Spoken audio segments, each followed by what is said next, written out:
আজ 22শে শ্রাবণ, বিশ্বকবি প্রয়াণ দিবস।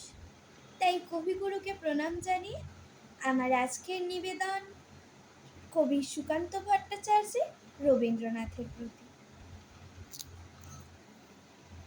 এখনো আমার মনে তোমার উজ্জ্বল উপস্থিতি, প্রত্যেক নিভৃত ক্ষণে মত্ততা ছড়ায় যথারীতি। এখনো তোমার গানে সহসা উদ্বেল হয়ে উঠি, নির্ভয়ে উপেক্ষা করি জঠরে নিঃশব্দ ভ্রুকুটি।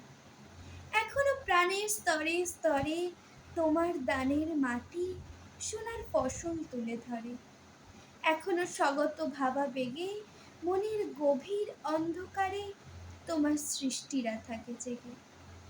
তবুও ক্ষুধিত দিন ক্রমশ সাম্রাজ্য গড়ে তোলে, গোপনে লাঞ্ছিত হই হানাদারি মৃত্যুর কবলে। যদিও রক্তাক্ত দিন তবু দৃপ্ত তোমার সৃষ্টিকে, এখনো প্রতিষ্ঠা করি আমার মনের দিকে দিকে। তবুও নিশ্চিত উপবাস আমার মনের প্রান্তে নিয়ত ছড়ায় দীর্ঘশ্বাস।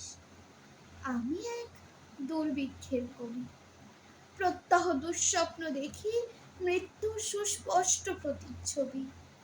আমার বসন্ত কাটে খাদ্যের সারিতে প্রতীক্ষায়, আমার বিনিদ্র রাতে সতর্ক সাইরেন ডেকে যায়।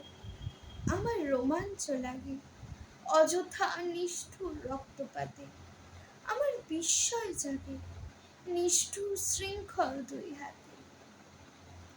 তাই আজ আমারও বিশ্বাস শান্তির ললিত বাণী শোনাইবে ব্যর্থ পরিহাস। তাই আমি চেয়ে দেখি প্রতিজ্ঞা প্রস্তুত ঘরে ঘরে, দানবের সাথে আজ সংগ্রামের